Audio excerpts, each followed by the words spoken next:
Greg and Richard right here on Talking Red.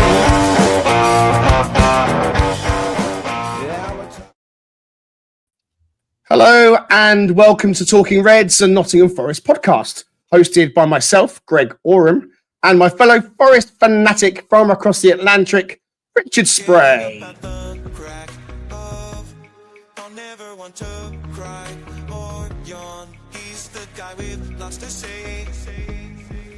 His name is Richard Spray. Wow. Up in your game, my friend. Woo. Getting up at the crack of dawn. Never one to cry or yawn. Always has lots to say. His name is Richard Spray. How you doing, my friend? A video from Steve Chettle, then I cry. I'm doing really good. Doing really good, yeah. Considering. Yeah, I think I don't know. It's bittersweet. Love the draw, love the point, but man, it was right there for the taking. It was right there. We're going to get into it, I promise. Nottingham Forest remain unbeaten in 8 games in all competitions and rise to sit second in the Premier League. The buzz before last night's match against league leaders Liverpool was palpable, and the atmosphere at the City Ground was right up there with the best it's been in recent times. The whole team performed as a strong unit, set up to repel a dangerous Liverpool team. But there were standout players such as Murillo, Sels and Williams and others. And they showed up and they showed that we can go toe-to-toe at the top of the league and more than hold our own. Yes, it was a bit like the Alamo at the end, but when you mix it with the big boys, is it any surprise? I mean, if you go swimming, you're going to get wet, right? We'll look back on a really positive night and also ahead to Sunday when Forest welcome bottom of the table Southampton to Trentside, where they will look to go back to winning ways as soon as possible. With us all to pick it all apart, we have Danscape, the Statman, and of course, Raf, the Random Pundit.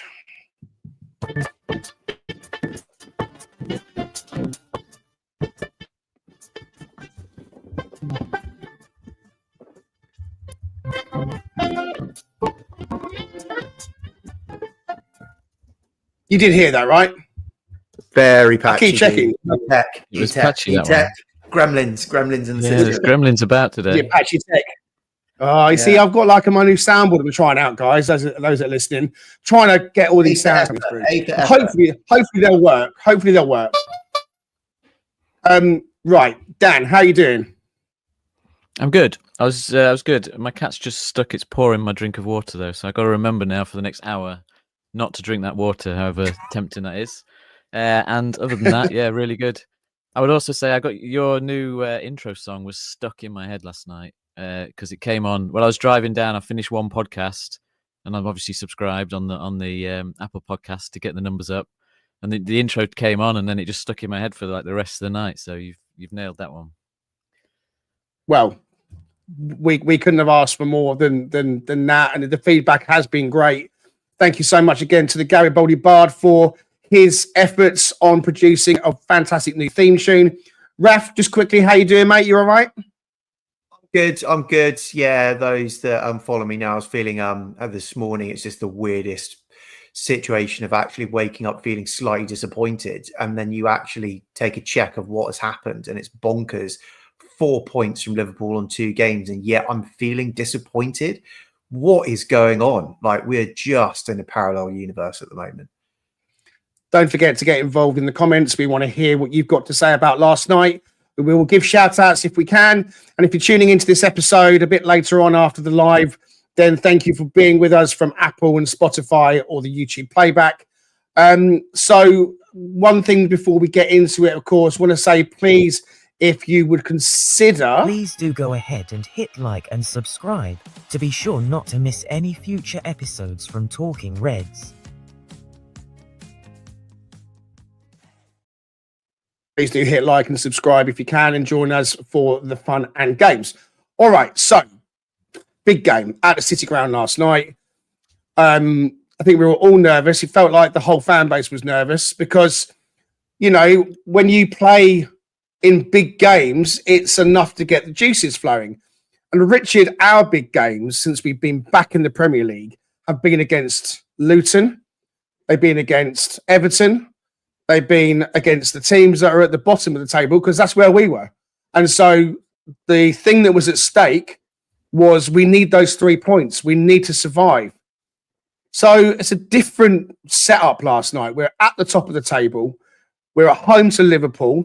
It's the first time, I think, since 1978-79 when both teams were going head-to-head in the top 3 or something like that. I think Fletch said on TNT Sports. So it just shows how far we've come. And we go into the game genuinely believing that, hey, listen, we can win this. We can get 3 points. We can close that gap. And we can compete right at the very top of the table. So I want to know what you thought. Give me your general match thoughts to get us started, mate. Yeah, I mean, for 66 minutes, I think we proved that we can definitely potentially beat them. Well, not potentially, we've beaten them before, but beat them again and actually sweep them for the season, which would have been absolutely incredible, as you stated. But you do have to have that perspective. You have that perspective of like what's ahead of us, what we can still do. I mean, there's plenty of matches left. Plenty of things can change and shift, hopefully for the better for us, even better than where we are at second. I don't know how we can get much better than that other than the Premier League title. But I think we just kind of calm down on that talk right now and just focus on just, as Dan has said, he's gone very Nuno in his thought process, which is game by game, continue to maintain that mentality. As a general whole, I thought those first few minutes, we looked very lively, very energetic, very ready for it. We set up the way that we did in the formation that we did with the personnel that we did with that intent. And I think we executed it, and we'll get on, I'm sure, to the details on the goal, but it was an absolute perfection, every aspect of that. And so couldn't ask for more in that sense. I thought the second half was just, it just felt like we were just perpetually, I think you used the word the Alamo in a previous reference. And it was just like, we just set up shop to try to keep them as far away from goal as possible. But they made the adjustments. They did a lot to come at us and to stress us in that final third. And their passes were a little bit crisper there. They were getting into the box more. And we were just defending for our life, basically. And unfortunately, we gave up a goal that I'm sure we'll all agree we could have been defended differently. I mean, I know Sels got boxed in and pinned back by Gakpo, and that was, ridiculous. But outside of that, I thought it was very avoidable considering. And so you're left with a bittersweet taste, just because what could have been. But at the same time, we can't be disappointed with that 1 point. As Raf touched on, we got 4 points off the best team in the world, and we went toe to toe with them in two matches. And so you can't do anything but take away positives. And it just makes me that much more confident for what we're going to see coming up, including Arsenal, including Man City, including Chelsea at home. So I feel very confident that we can continue to perform at a high level. Fantastic. Good morning to Tim Isom, who's with us in the comments. Great result last night. Thought everyone on the pitch was great and the support was incredible. Couldn't agree more. Gary Lamb's with us. How you doing, Gary? Glenn Hancock, good afternoon to the panel. How you doing, Glenn? Nice to have you with us. Brucey in Texas. Good morning, gentlemen. And Raf. Oh, okay, fair enough then. Yeah. Jay says that I'm quite eager with my Christmas tree. Yeah, Is it staying up or is it up early? It's probably a bit of both. It's staying up until we lose, basically. I've decided, as I've said on the previous pod, that is now my good luck charm. We are the tricky trees, and this is the tricky Christmas tree. I want to get an immediate after-match kind of thought. So, Cheese Trader Stu Freestone sent us this. Talking Reds, nice to see you. Stu Freestone here. Just wanted to give my post-match review of the Liverpool game. Finished 1-1. I think first half was incredible. Absolutely capitalised on them.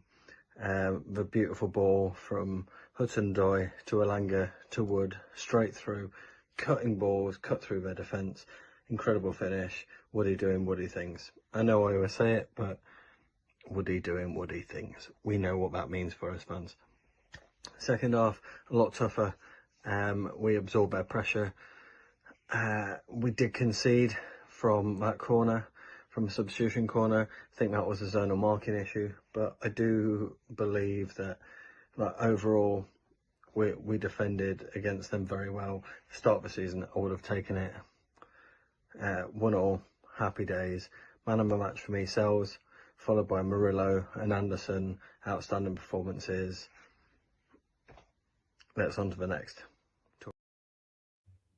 I think Stu might have had a couple of sherbets last night, and who can blame him, to be fair, at the end of the day. I mean, I didn't. I was too nervous. But Dan, you were at the match. So tell us about the atmosphere. Tell us about how it felt. Tell us about, your experience of being at that game last night. Just proud, really. Just proud to have sort of been there. Certainly when they came out under the lights, it just felt like, oh, maybe this is what it was like, back in that prime Clough era, when we really were feeling like this is a title game. And it was just a case of seeing how the team coped with that. Initially, that was my worry, is like, are we going to come out fighting? Are we going to be nervous? And we just came out, and I thought, really looked ready for it. The players looked confident in that scenario. They looked like they had a game plan, and it was just after that, I just sort of fell in love with the team more throughout the entire game. Individually, brilliant performances. As a team, brilliant. The atmosphere in the ground was good. I would say slightly less noisy than that Arsenal game when we stayed up, and obviously it got nervy towards the end, which quietened things down. But just a brilliant night, and just proud to sort of be around to see this kind of game, and I don't think it was a bad outcome in the end. It wasn't a bad outcome. I think we listened. If you're really disappointed with a point at home to Liverpool, then it just demonstrates how far we've come. Raf, we spoke on the pre-match build-up about what team we would go with. I think the main talking point, would it be Dominguez? Would it be Ryan Yates? Nuno went with Ryan Yates in the end. Were you quite pleased to see the skipper leaders out? To be honest, it's nice for him, but I don't think it made a massive difference. He wasn't really on McAllister until about the second half. So I don't think it made a massive difference. I think Dominguez would have done just as good a job as Yates, to be honest. But I think with the feeling and the pride and the fact that he's been given the armband, to be able to take the team out in such a pivotal game, and for the effort that he has put in raising his game to the level that it is right now, I think it was deserved, which is fantastic. Hi there. So yeah, I think it was great. And I think that the energy was all there. I'll come on to funny stories later on about Murillo. But you could see that ported through. It doesn't make a difference if they're shooting from outside the box and miles over the bar, but our plan just worked. We don't need lots of chances. And when we have everyone playing the perfect ball with accuracy to be able to then do what we need to do and then shut up shop. The first half was just I don't think Nuno could have planned it better, basically. And it vindicated for me when we were talking what we're going to start. We actually pretty much guessed a starting lineup, which is props to us. But that Alanga and that Hudson-Odoi starting and not putting them on at the end, well, worked. We got a goal in 8 minutes from them doing exactly what they did. Hudson-Odoi to Alanga to Wood, goal. So Forest play the way they play, and it is about low possession. It's not necessarily that they want to sit back and defend, but ultimately when you are a low possession side, then you invariably do end up being maybe in your final third more than anything. So there's an element of defending going on, but we're comfortable doing that. I saw one Liverpool fan on X kind of dismissing Forest as I expected. Was a hoofer up the field kind of team, going with a traditional kind of 4-5-1 that you might have seen in the mid-2000s. Nothing really special. But for me, I see it differently. Obviously, I'm biased. I think, if we're going to play the way Liverpool want us to play, then we're going to get beaten probably 4 or 5-0 because we're going to leave ourselves wide open and so on. But it just goes to show, doesn't it, Richard, when, we have Liverpool coming at us in the first 6-7 minutes, 3 shots coming in on goal, as Raf talks about, going way over the bar. I mean, I'm happy with that all day long. Carry on, lads, carry on. But it just goes to show as well that there's more than one way to skin a cat. You don't have to be on the attack to score a goal. Forest take their chances. And so Callum Hudson-Odoi, who I thought had a good game, Anthony Alanga, who I thought had another good game, and a great assist into Woody. Just talk us through the goal, Richard, how you saw it. Yeah, it's a classic goal from us. It was just a bang bang scenario. Callum nicked it off of I don't know if it was McAllister. He nicked it off someone, it may have been Trent, and immediately passed it to Alanga, who took one touch and then right through. And to have that kind of precision, considering he didn't have a whole lot of time to dissect that, was absolutely incredible. And Wood's finish was just one of the best finishes I've seen him make in the Garibaldi Red. I mean, it was just absolutely perfect. Because while I think Dan touched on Allison Becker hasn't been fantastic since coming back. I think their goalkeeping statistics had dipped quite significantly. He's still a world-class keeper. So you gotta recognize how beautiful it was with the kind of precision and angle that he put on that ball to score. And it just electrified the crowd even more. I mean, going back and watching the highlights to hear that, I mean, it's palpable, the response, because everybody knows what this means, right? And Wood clearly, just in his celebration, he knew what it meant, running over to the fans. It was a glorious thing to watch. And honestly, I was shaking with that. I'm like, are we actually going to beat Liverpool twice in one season? Because as you pointed out, everything from the previous 2 seasons was about just staying alive, surviving, the sort of drudgerous run, getting through the teams we should beat. And now we're going toe to toe with the best teams in the world.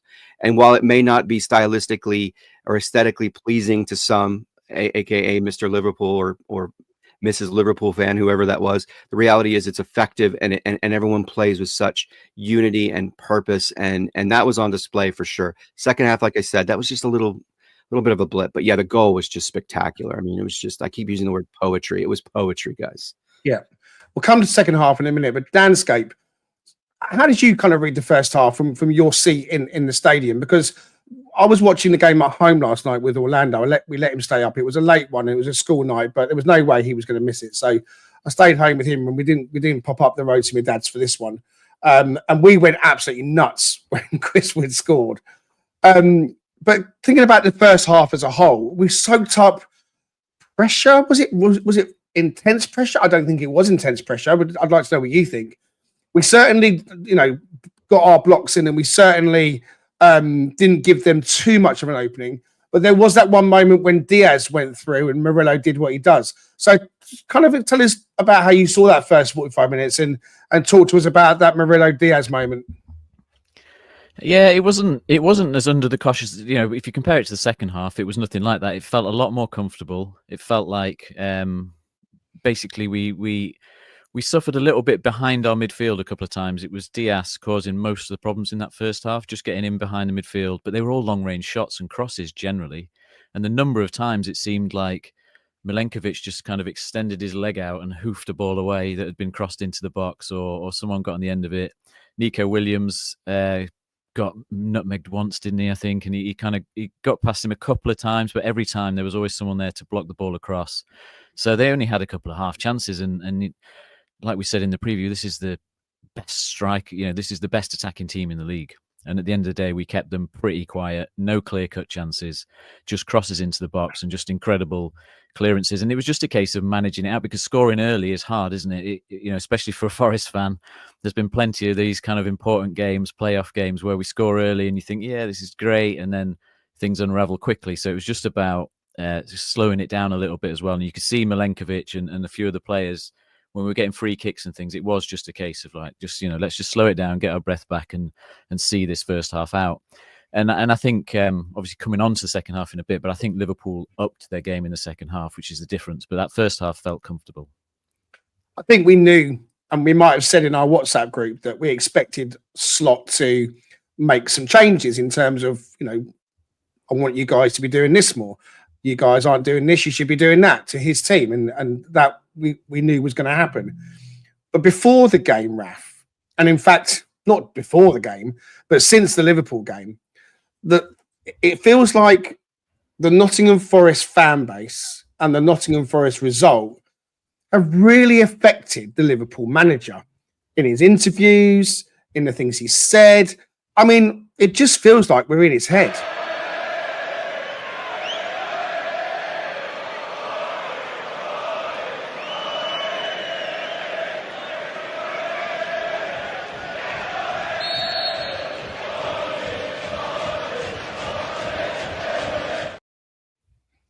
I loved that.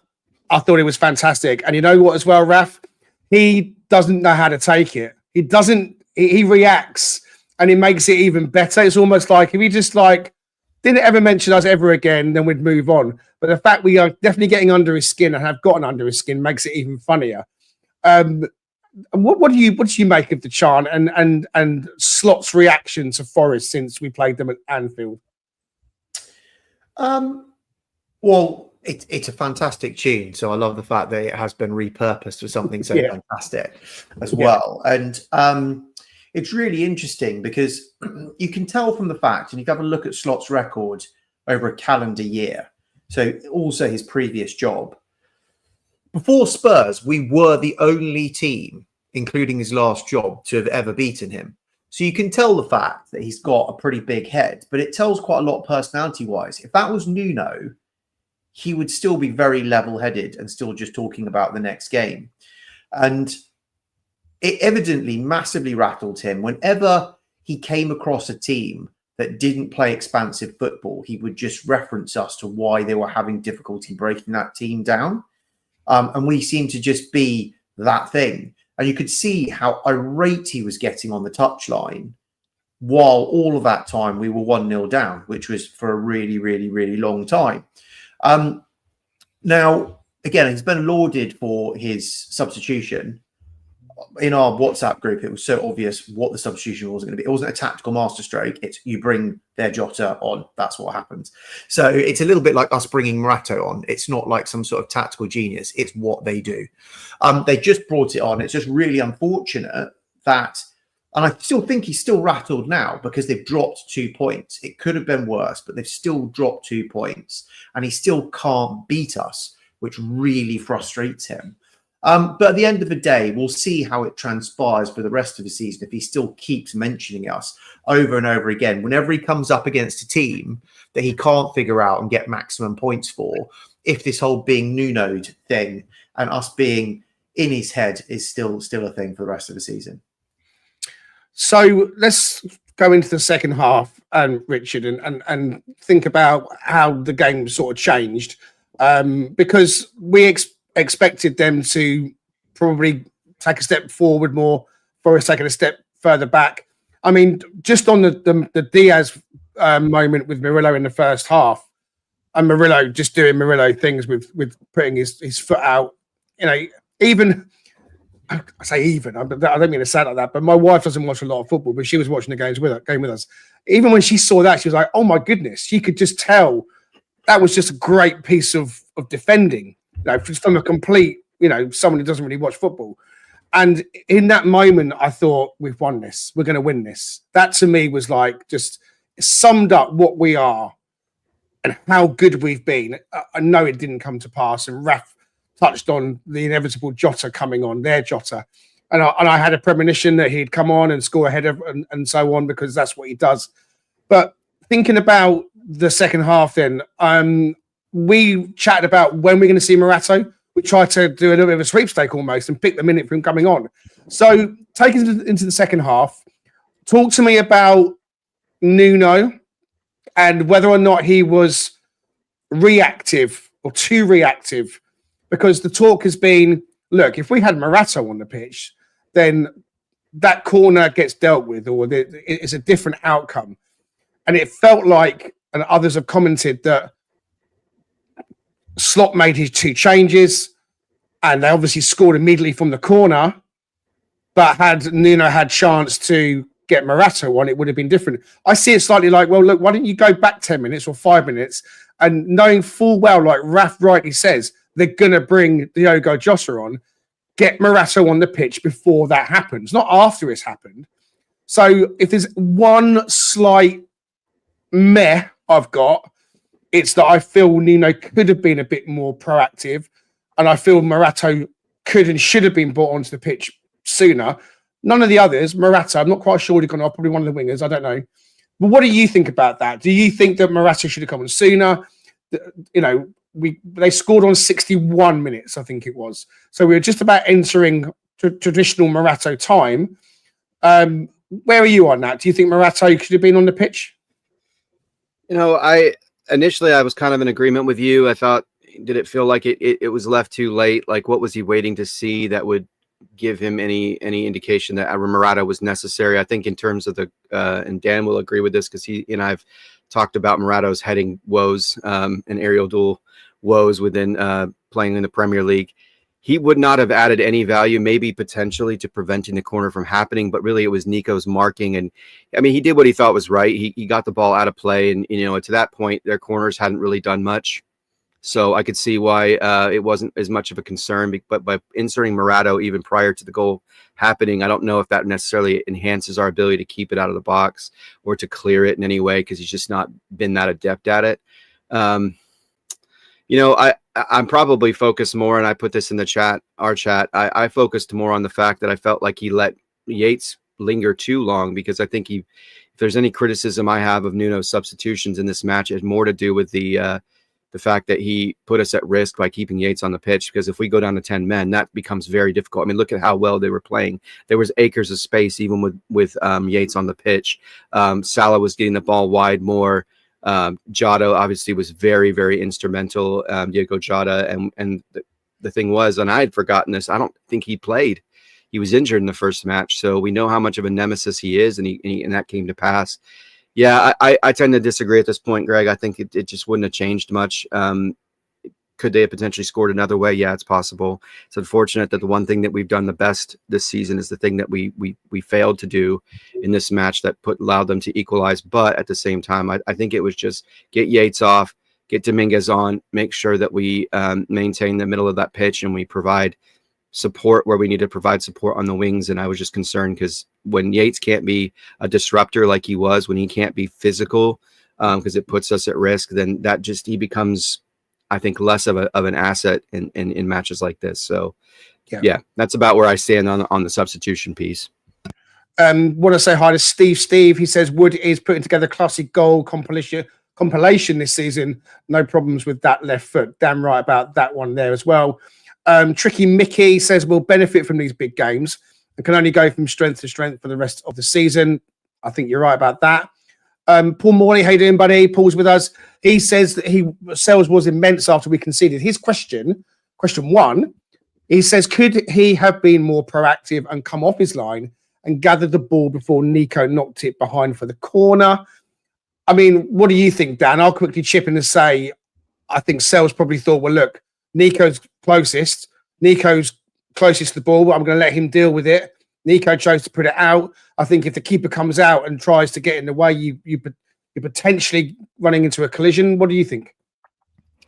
I think Paul's second comment there is probably slightly more of interest to me, because I think it was the one where Aina heads it across goal, and I don't think anyone was expecting that. I don't think Aina wanted to do that. That was almost a mistake in itself. And then Nico didn't, because it was unexpected, Nico didn't know what was around him, so he just sort of played safe and put it out, which I think is the right thing to do.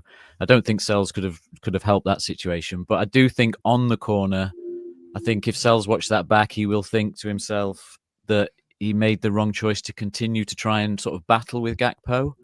I do think he's got three choices there. He either tries to make it a foul by going down, and trying to exaggerate it to get the foul, because it is a block, it's a block, and he's also sort of holding his arm a bit, Gakpo. But then once he continues to try and battle for him, he's never going to get the ball. So then he's just sort of taking himself out of the game by continuing to battle, to fight a losing battle, if you like. So then he's not even got any chance of reacting to the ball. But that's not to say that it's his fault for that goal. It's just, I think he would look back and perhaps make a different decision, because I think ultimately on the goal, if Murillo had Aina's hair, he was that close just to getting some contact on the ball, Murillo, in his jump. It was so close to him, just getting something on it that would have just took it out of the path of Jota, or even just made it hard for Jota to see what was going to happen with the goal. So I think the goal was just a few players just not on it. But let's face it, we've been so good on set pieces all season. It's frustrating that it was this game where it happened. But again, we've kept them, the best attacking team in the league. We restricted them to what was a scrappy set piece goal, and if it wasn't for that, we'd have come away with another brilliant win. So, it's not digging anyone out, but I think it's just such a shame. It was that was the moment we decided to concede the set piece in this game. Yeah, I mean, Paul's question, Raf, was, and Dan just answered it in his way, is that Could he have been stronger and shoved Gakpo out of the way on the corner, or made more of the potential foul by going out, making the ref more aware of what was happening? Can I just say that I don't put Sels at fault at all for the goal. To say it's his fault, I think is wrong. Could he have done things differently? Yeah. I think what we've probably determined in the last 10 minutes is that football is a game of shoulda, coulda, wouldas, ifs, buts, and maybes. If Nuno had done this, if Jota didn't come on then, and if Sels wasn't in goal, would Miguel have saved all the shots that came later? All those kind of things. But in the moment, you might have liked him to have really kind of gone in against Gakpo and gone down and maybe tried to call the foul. But Raf, you did your piece on Matz Sels when we did our stats episodes. Go back and check out the stats episodes, guys. They're still available on YouTube. So coming to you, Raf, on Sels, not just this instance, this moment, but his overall performance last night. I mean, it was pretty special, I thought, after they scored. What did you think? Yeah, and those that have seen the stats episode know exactly my feelings on Sels. And what is really apparent is his phenomenal improvement. And the question of do we need an actual number one, to me now, I think we're sorted. But that's only become clear to me in the last 6 to 8 games where he's taken it to an extra level again. He was, the beginning of the season was an infinite improvement on last season, but it was still middle of the road. Now, in the last 6 to 8 games or so, he's genuinely probably one of the best keepers in the league. And his rate of saving is absolutely brilliant. Now, to highlight this, and this is where I really think that we need to bring context, and we can pick on certain things of, being disappointed by conceding a goal from a set piece. But we could have conceded 3-4 goals if it wasn't for Sels yesterday and doing what he was doing and being proactive. He was bombing off his line for some of those saves as well. So his all-round game has vastly improved, not only to the point where we are so disappointed that we've let in a goal, but it was inevitable that it was going to happen at some point. We hadn't conceded in 7.5 hours of play. That is insane at this level. Absolutely insane. So thanks, Paul. Yeah, unbelievable. But the fact that you're then playing the best attacking unit in the Premier League, to give up one goal, there was just a sense of inevitability. And if it's going to be to someone to break that kind of run of 7.5 hours, it was going to be to them. So I just see the whole context of it. I'm not overly disappointed.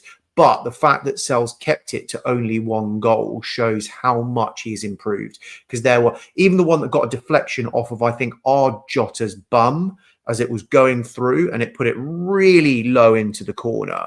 And he managed to, and he's probably unsighted as well, and still managed to get across quickly and adjust and push it wide. I mean, these are the differences between us getting that point and not getting anything at all. And he really has stepped up to the plate.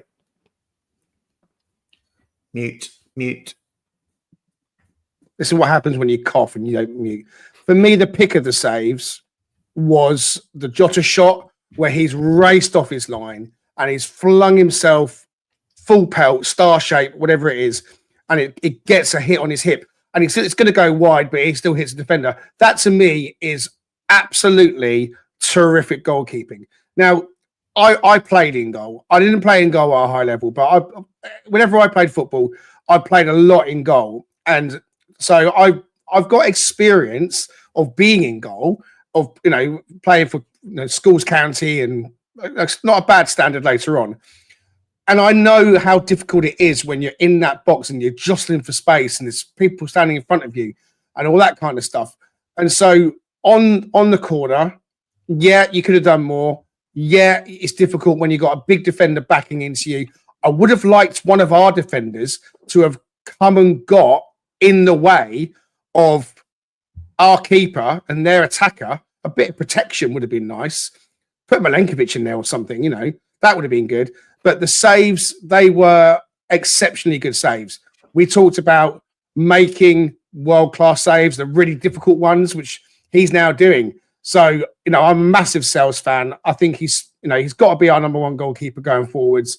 And Paul Morley's asking, what was the most you ever let in one game, Greg? I'm not sure I want to answer that, to be honest with you. Let's just say that I'm only 5'10", so getting lobbed from the halfway line once was probably the low point of my goalkeeping career. There we go. Anyway, let's move it on swiftly. We end up with a 1-1 draw. Guys, time is short. We've all watched the match. We've talked about the highlights. We've talked about Sels. We've talked about, going head-to-head with Liverpool. We've talked about what it means for us as a club to be second in the table. I know Arsenal play later. I think Spurs might win tonight, I know that's wishful thinking, but it's the North London derby and Arsenal look a little bit, out of sorts, and it's the kind of game where something could happen. Chelsea dropped points last night. Man City dropped points last night. We're in a strong position, okay? So I want to quickly go around and get your view on Elliot Anderson, because as much as Murillo played well, and Sels played well, the two players then, Anderson and Williams, that don't always get as much of the limelight. I thought they were both outstanding. I thought Williams was outstanding, Richard. There might have been, maybe one moment, but I just thought he was terrific. But also Elliot Anderson, clearly the best midfielder we've got on that pitch last night. What did you make of both of them? Yeah, Williams just continues to show us why he just cannot be dropped. And, of course, being a Welshman myself, I have a real affinity for him. Make your mind up. 1 minute you're American, the next minute you're only going by. You know what? I'm only going. I've never purported to be an American. I just sound like one. I can't help that. Hey, by ancestry DNA, it says I'm 55%. I mean, that's just going by how much stock you put in that. You've got an American passport. You've got an American passport. That's true. All right. Well, we'll cease the debate on American versus Brit here. But I thought he was. Oh gosh. Oh, you're dangerous with those buttons, man. I thought he was fantastic, and it's just great to see him as a young guy still, as with a lot of football ahead of him, that he continues to progress. I mean, I know Salah is not in, his prime years per se. I mean, he's still playing at a really high level, 18 goals a season. He's still an elite player, and he handled him beautifully. I can't think of, other than that one shot that he had that Sels had to make another spectacular save, where Salah really looked like he was going to hurt us from that side of the pitch, which to say that is pretty spectacular. And we saw something similar with Moreno, and Moreno did a great job, in the previous match against Salah, but I thought Williams did even better. And so it's exciting to see. Anderson, he's going to have these somewhat up and down moments in relation to match versus, match to match, but at the same time, his tackling was excellent last night, especially as they started to advance into our final 30. He had some key tackles in those moments. His ability to maneuver in space, and is like similar, not exactly the same level and elite sort of trait as Aina, but his ability to stop and then accelerate into space when he sees someone lose some angle or something of that nature is pretty incredible to watch.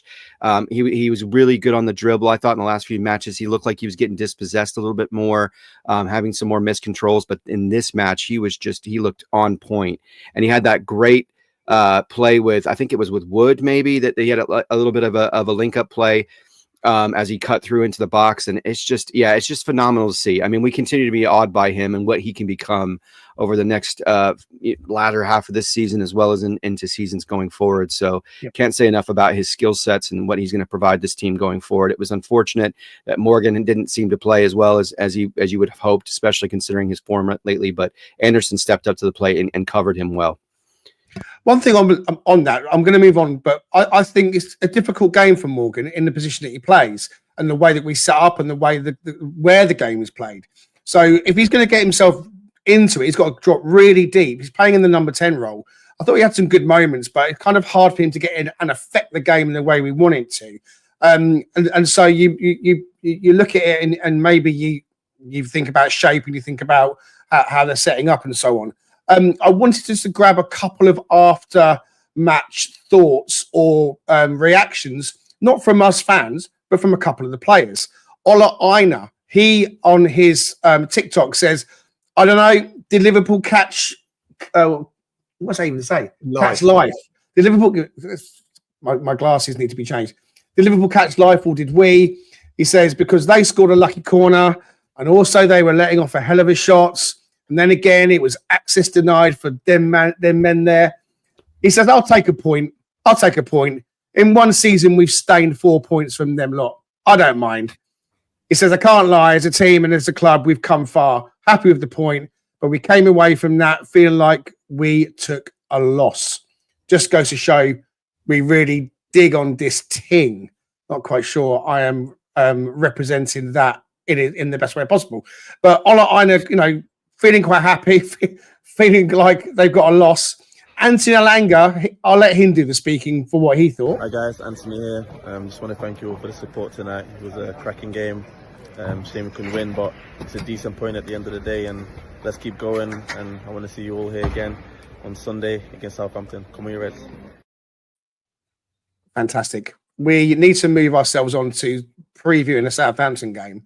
But before we do that, look, I think I'm going to go around and say who was your man of the match, because I think we all agree that Sels and Williams and Murillo and all of them had a great game. For me, it really is about the sum of our parts and all that kind of stuff. But just very, very quickly, without giving me a whole speech about it, Raf, who would you give a man of the match to quickly? Murillo, Danscape. Are we going to do any more final thoughts on the Liverpool game? Going to squeeze some in. We are. Okay, man of the match. I think it's Murillo. Yeah. And Richard. Yeah, I'm going to go with Sels.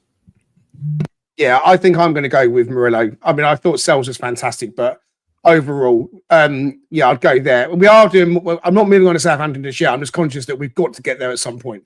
So, what I will say to you guys, we'll use this as our little break. Stu, the cheese trader in York, is our sponsor. He's open now again after a bit of a break from New Year. Go and see Stu. Get your orders in. 10% off every time you quote Talking Reds. And also, I wanted to just show you guys this piece of fantastic artwork. Glenn Hancock, who's a big supporter of the podcast, and I think he was in the comments earlier as well. I'm not sure if you're still with us, Glenn. But his daughter Lily, she is at the Brit School in Croydon, down this way in London, and she's studying graphic design of some kind. And she did this. I think this was Morgan scoring after the Southampton game, I believe. And so I saw that on Instagram, and I thought, you know, that looks brilliant. I just love that kind of stuff, and I really like kind of highlighting, you know, kids' work or younger people's work and so on and so forth. I think we should sort of try and celebrate that. So I asked him if I could show it on the podcast to show you guys. So for anyone that's not able to see it, there's a lovely graphic image of Morgan and Yates with Anthony Alanga, and I think that's Nico Williams just behind him, although I can see number 7. So Richard, I'll just come to you on this. It's always great, isn't it, when younger fans are getting inspired? 100%. Yeah, because you can see the passion in it. I mean, both from the moment and she captured it beautifully. And, you know, having been to art school myself, it's always great when you have an opportunity to see others feature your work and you feel like there's some validation and some, you know, in that moment. And so it's great to have these kinds of things because there's some beautiful stuff out there. I mean, it's not all going to be parody like the wonderful picture of Nuno and Yatesy behind Dan, but it's going to, seeing this kind of stuff just really encapsulates, I think, as a fan base, how passionate we are about this club, and especially this season. I mean, we've loved them no matter what. It's not going to change anything whether in the League One, Championship, or Premier League, but it certainly is sweet to see kind of success. And this, to me, is a great image that kind of captures what we've been doing this season and how close knit we are as a club, and how the squad is with each other, and how much they love playing with each other and winning and playing for the city and all of that. So well done, Lily. Glenn says that she's actually studying interactive digital design at the Brit School, looking to do more pieces like this, and would love to work in a creative field. So if there's anybody out there watching, listening, that can offer any work experience opportunities in this area, then please do get in touch with us and we can set something up. You don't ask, you don't get. But Lily, you're an absolute superstar. Thank you, Glenn, for sharing that with us. Really enjoyed looking at that. And I mentioned previously to you guys and everybody watching and listening that we're trying to do things the right way now. We keep getting in trouble with the copyright people. So it's time for this. I'm a Statman. Moraes fazendo som, fazendo som. Pedrinha Moraes fazendo som, fazendo som.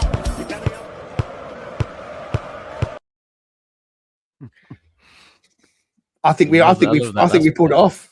I think we pulled it off. I think we have. Was it backwards? Is that The first bit was in reverse. I'm a Statman. That was me. I recorded that. I thought, that's when you had your cold and you had your super growly deep voice. No, I did it. No, I did it this morning. I've got my new sound thing now. My reverb. Oh yeah. Hang on a minute. Hang on a minute. I'm a Statman. Did you hear that? nice? Yeah. Yeah. Oh yeah. I'm a Statman. So I Very didn't actually cool. have it set up with the original Scatman, but then Orlando said, "Why don't you just re-record it with your voice and do that?" I was like, "Oh yeah, that makes sense." And we'll actually make it Statman. And then the next bit is a little bit of a outside the box, remix on the original. I really like it, but that is now the new Statman music and video. So there we go. And So- Willy Bolly That again. was Willy Bolly, right? I mean, that looked and good. Willy Bolly, I like that. come on. So let's go to the Statman and see what you got for us today, please, Danscape. Yeah, just focus on our defensive performance. That second half, how difficult it was, basically, just proved by the numbers. I think we all saw it. We all felt it. There's a lot of nervousness that second half because Liverpool did really pin us back and did start to find a few gaps in and around the area. And if you look at this chart, what this is showing is basically a combination of all the defensive actions that the teams had to make in each game this season. So that's the red bar. So in this game, for example, we had to make 112 defensive actions, which is things like blocking shots, saves from Sels, clearances out the box, all those kind of things. So this was the most defending we've had to do this season. And then if you look at the blue line, though, that's the kind of last ditch kind of defending. So that really is like just clearances in the box and not tackles all over the pitch, but just those final blocks in the area and the final claiming of the cross.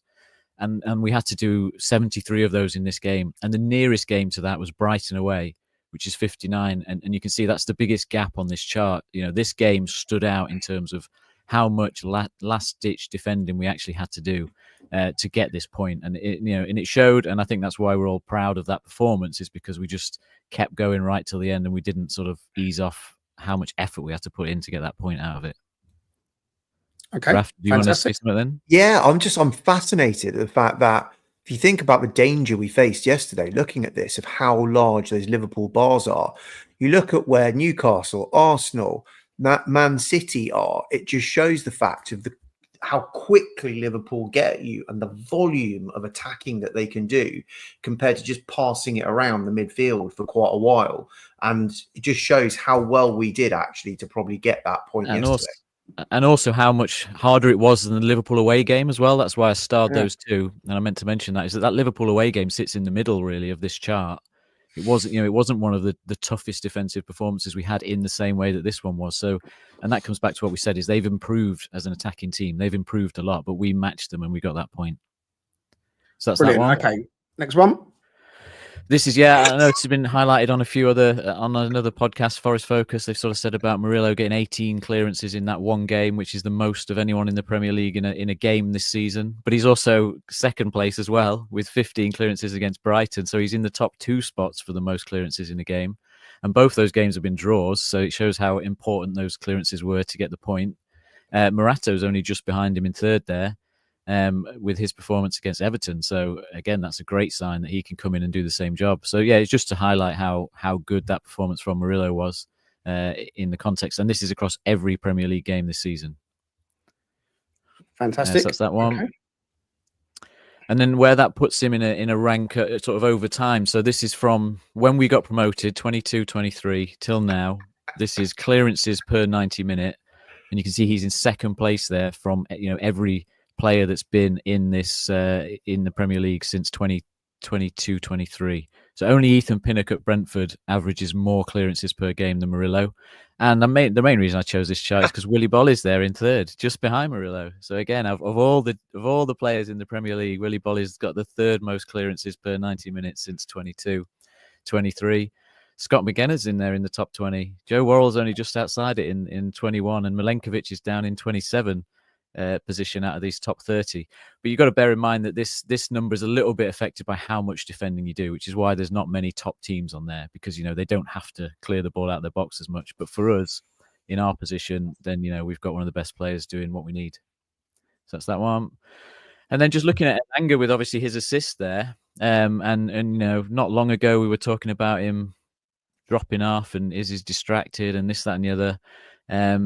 But again, just going back to since we got promoted, goal creating actions per 90 minute, Elanga's in 25th here in the entire Premier League. And if you look at obviously the players at the top is De Bruyne, Saka, Salah, Palmer, Maddison, they are the elite players. Elanga's our highest placed player on there with sort of half a goal creation per game. So every other game he's involved in a goal on average that he plays. And that's a brilliant stat to have. So he's in amongst Mbeumo, Diaz, Eze, Willian when he was in the league, and Gibbs White's just behind him there in 29th place, and Brennan Johnson just behind him. So again, Elanga's outperforming Johnson in that time frame, which is great to see. And it was a brilliant assist last night. Thanks very much indeed to you, Statman. Okay. Did you guys want to have any final words on last night's game before we do move on? I mean, we're nearly at the hour mark. We've left ourselves about 7 minutes or so, and probably a bit of added time to do a bit of Southampton chat. But Raf, anything you wanted to quickly add on last night's match? Yeah, very quickly. And I think it came from a Murillo interview that was done afterwards with a Brazilian interviewer. And it was actually quite long. There's about 4 minutes of footage. It's very, very telling. It comes across so authentically. He's such a lovely chap. But he talks really positively about his confidence levels. And he goes, low confidence is bad, but having too high a confidence causes errors. And he tries to manage his confidence. And I think it's really important for us to realize that it's not all going to his head, which is really good. There's a funny story in the fact that his mum booked wrong tickets to go home and so could only turn up for the first 15 minutes of the game. So he promised his mum that we would score while she was at the game. And so he fulfilled on his promise to his mum, which I think is absolutely hysterical. No offense, but surely he can afford to get her fresh tickets, right? Come on. I don't know.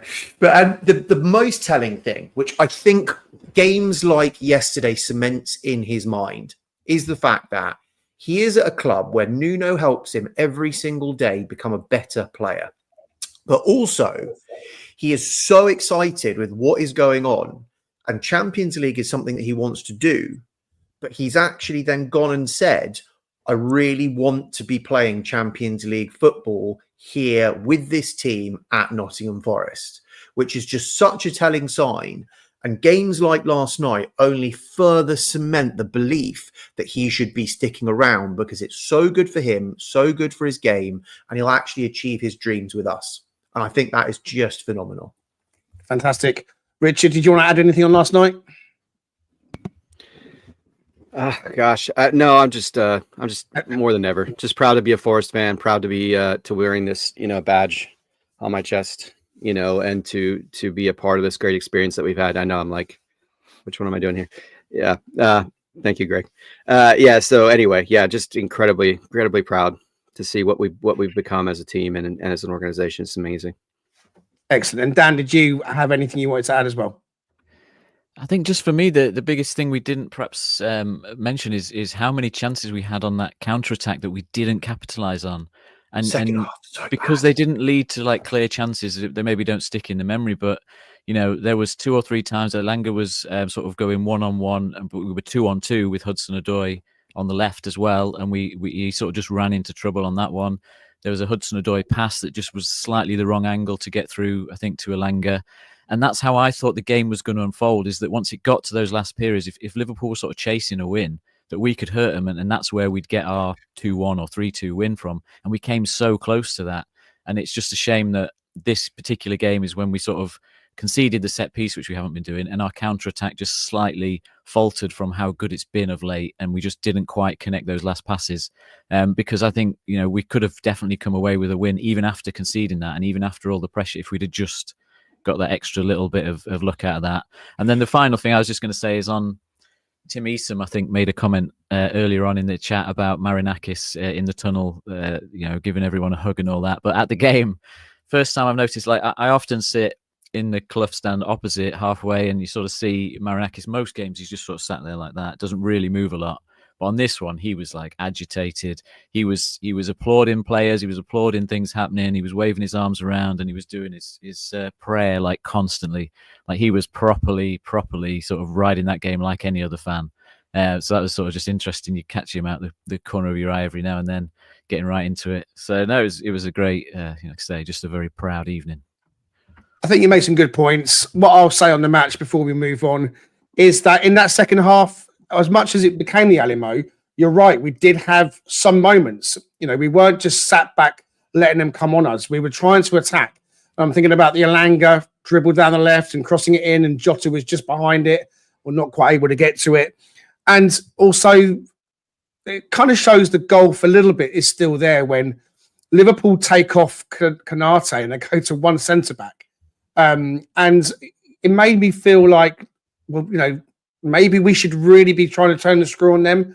At one point, Trent was sat in the centre forward position.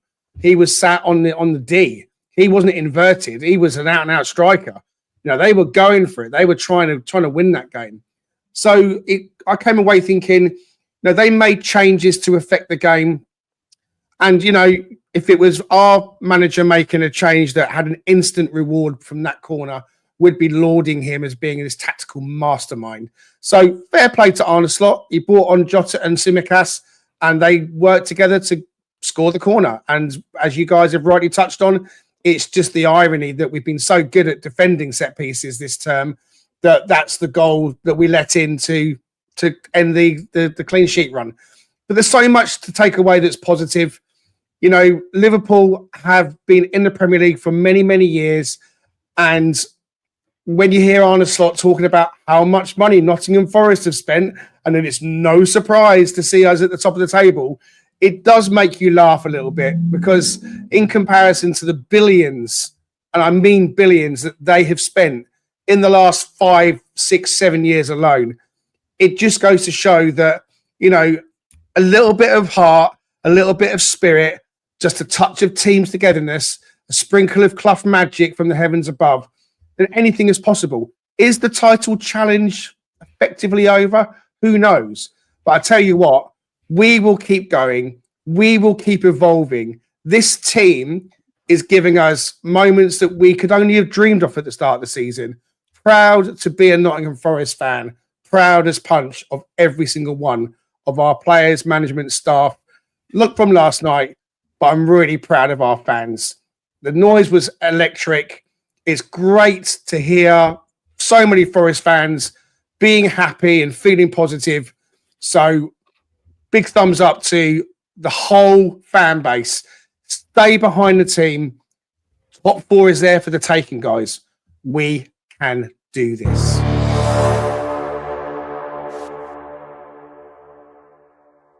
Well, we did say that we would do a Southampton preview. We don't plan on coming back and doing another pod. So with 2 minutes towards the hour mark, we are going to whiz through a bit of a Southampton preview. I don't know that there's really an awful lot to say, really. I mean, of course there is, and I don't want to sound like I'm being disrespectful to Southampton, but I mean, Richard, bottom of the table, Southampton, coming to City Ground on Sunday, so we're at home again. I guess I'm going to ask you guys to keep this super short and to the point. Does Nuno make any changes? How do you think he'll line up against Southampton on Sunday? I don't think he'll make any changes. I think he sticks with what he started with in this next match. I would say, though, he might flip Dominguez in for Yates. That's a possibility. But at the same time, it'll be interesting to see how he goes with that. That's the only position I think on the pitch. That's the only personnel on the pitch that I think would be in question. Everything else is pretty much it's going to stay the same. Wood up top, Hudson-Odoi on the left, Gibbs-White in the 10, Elanga on the right wing, Anderson, and then I'm going to say Dominguez, and then Williams, Murillo, Milenkovic, and Aina. I think that's the way it's going to work.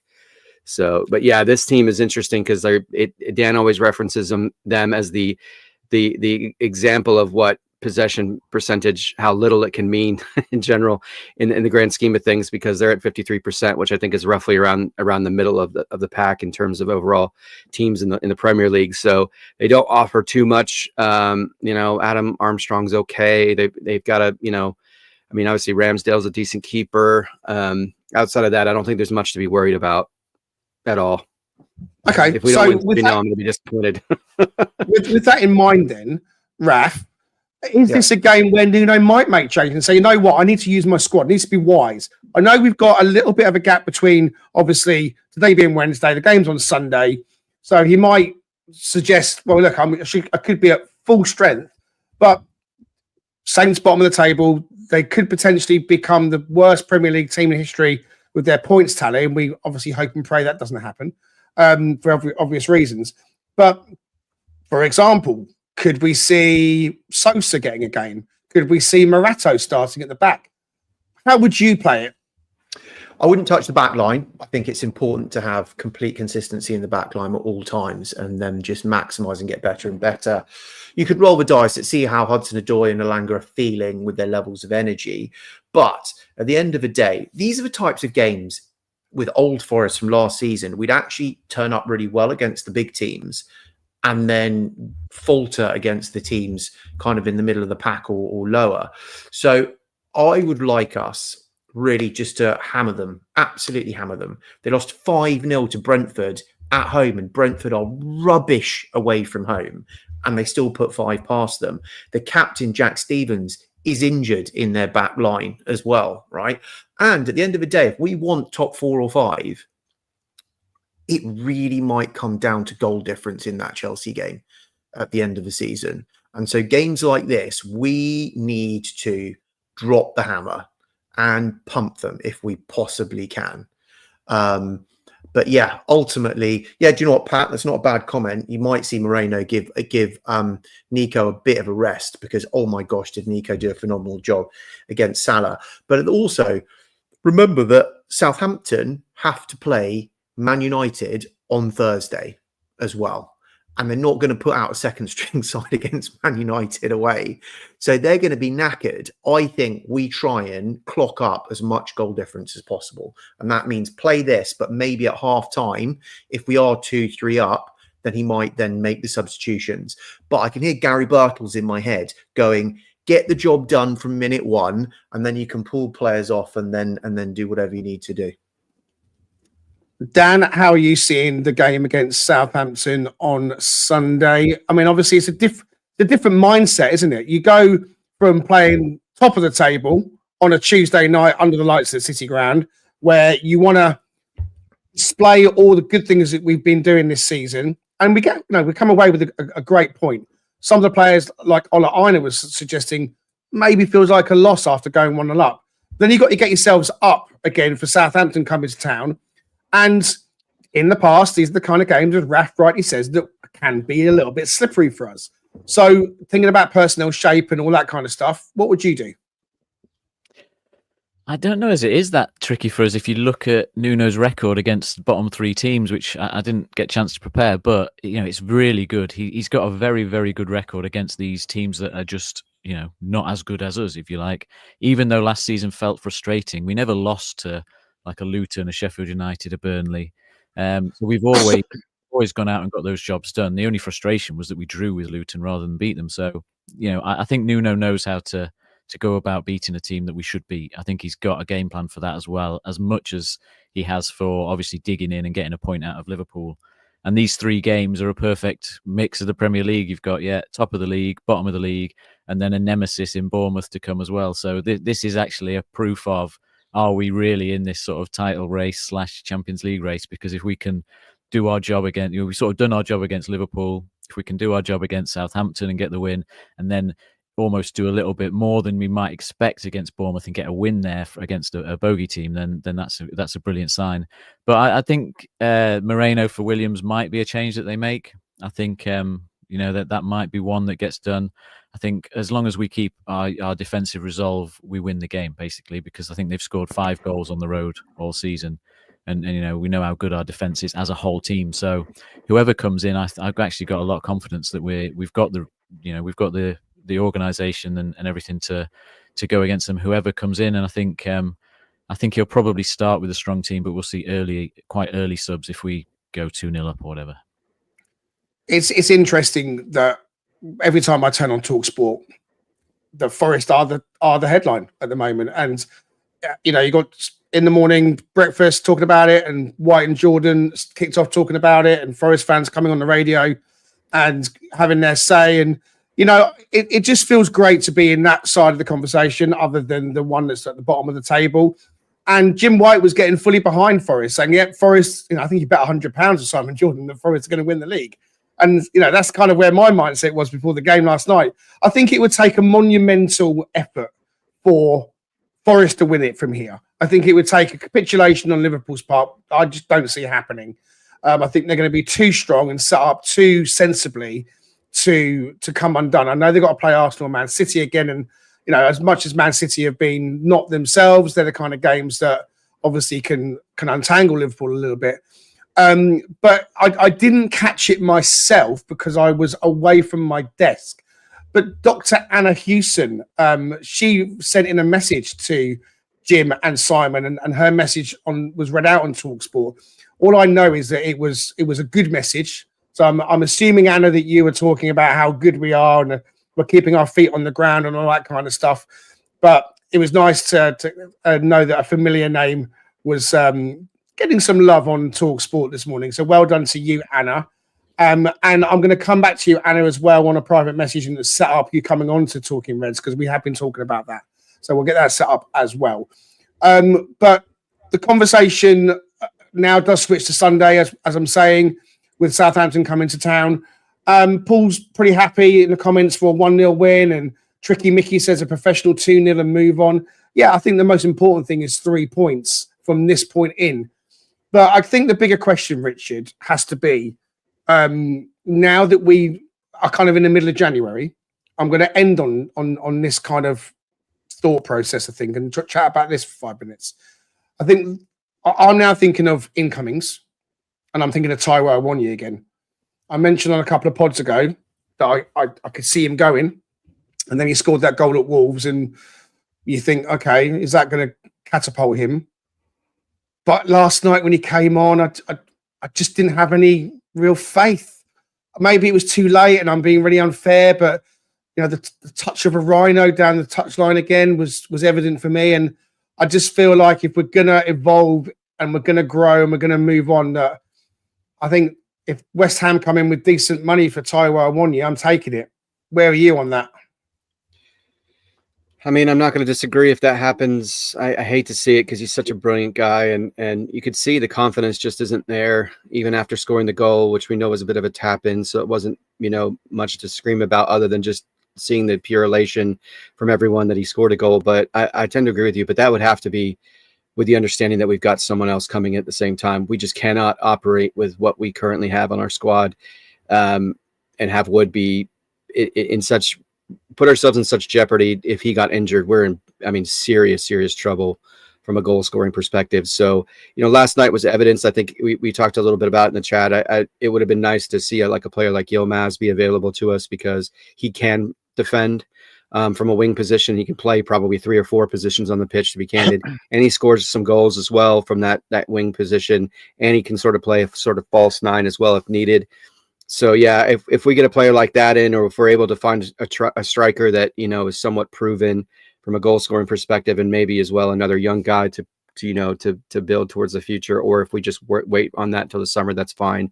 But we definitely need the depth. We need someone to come in and do that, because I just don't think we've seen from Taiwo, to your point, at this stage, that if Wood, something happened to Wood, that he can come in and actually perform even remotely in the same level. I don't know what it is, other than something about his confidence is just not there, unfortunately, because he's just a tremendous human being, and it would be great to see him perform at the levels we know he's capable of. But yeah, it's starting to feel trending towards, I think Jamie Martin put this out there on our chat, it sort of seems like he's trending away from being a proven and a legitimate, consistent Premier League player. I think that if he's going to stay, if it's completely not in Nuno's thoughts for him to be put out the door, then he should start on Sunday. It's the perfect game to start in. If he's going to get given minutes, going to get given starts, then playing against Southampton at home is a perfect place to start him. Yeah. Otherwise, then see you later, alligator. One thing I didn't do on Southampton, and I know you put the time in to do it, Raf, is just to kind of get a little bit more on them and give them the respect that they might come to us with some kind of attacking threat. You did put together a little bit of a piece on Southampton. Just quickly take us through that. It'd be really, really super quick. Basically, under Juric, they have a back three with wing backs that they operate 2 in midfield, and they have some formation of 3 up front, or 2 behind 1, or 1 behind 2, or whatever it might be. It's really, really static as to who that back 3 are, who's in goal. Walker Peters will be on the left-hand side. And I think that they're entirely predictable. Juric has come in. He's not got a single point since he's come in, right? So there's no new manager bounce that's there. Like I've mentioned, Jack Stevens is their captain in defence. He's injured. He won't be back. But other than that, they've got a full bill of health pretty much, or certainly who their first team are. So there aren't too many surprises for Nuno. He'll be able to plan this very, very well. And when you look at their front line, Tyler Dibbling, he's the threat, right? He's a teenager, but he is their best player by far. I'd love to be able to poach him. If he's dealt with, then we should be able to deal with them, basically, because he is their creative spark. And I don't think it's anything more complicated than that, really. Yeah, I think so as well. Okay. Going to end it there because we're going to just keep going on and on and on. I think we've definitely summed up the game last night as best we can. Paid a little bit of attention to what's coming up on Sunday. We should be going into it feeling super confident. Thank you to these guys for being with us, and thank you for everyone in the comments. But I would say, Danscape, any final thoughts before we depart? No, we'll leave it there. We've just had a very enjoyable evening and last night, and yeah, we just hope that we continue on Sunday with a very, very good, convincing win. Raf, anything you want to say before we go? No, just all good. I think all the players are now starting to believe. It was amazing to see that we've got an owner, we've got a manager, we've got a team that are all happy with what is happening. So that is a really good place to be. And I think in a couple of weeks' time, you'll look back at this and you'll actually go, that point was fantastic. And that really, really helped us. Indeed. Please do hit like and subscribe if you can to help us along. Our subscribers have really shot up, and we're so proud on YouTube to have 1,086 of you subscribing to us. If you're listening on Apple and Spotify, you can hit the follow button on your platform as well. We would love to try and get some reviews from you guys. Feedback is really important. Okay, we do get some comments coming through on YouTube after we've finished the live, and it's great to read them, and we try and reply to every single one of you. Feedback is really crucial for us. So if there's anything that you think we should be talking about and we don't, let us know. If there's anything that we're doing that you don't like, then let us know. And all the rest of it. We're here for you as a podcast for the fans, by the fans, etc., etc., etc. So please do like, subscribe, and let us know what you think. Richard Spray in Oklahoma. Have you got over that Steve Chettle message yet? Yes. I mean, I'm still going to enjoy it the rest of my life because now I have it in the on the phone. So whenever I'm feeling down, I'll get a little Steve Chettle to help me lift my spirits a little bit, just to have brighten my day just a bit. Yeah. I'm going to try and see if we can get him on Talking Reds because he's on Twitter. So I'm going to send him a message. He's amazing. See if that comes or anything. We'll see. Anyway, listen, guys, enough from us. Thanks ever so much for joining us. We're going to be back, Richard and I, on Saturday. We'll be doing the first one of 2025. We're going to be doing the one with Tricky Tees. Sam is the owner and creator of Tricky Tees. He does and has made some brilliant Nottingham Forest t-shirts.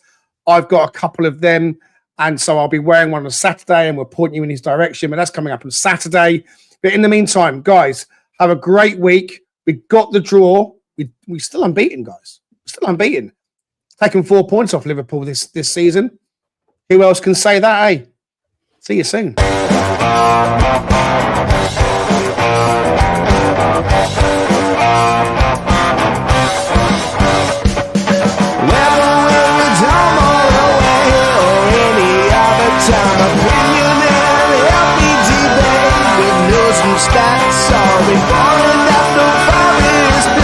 Come join Greg and Richard right here on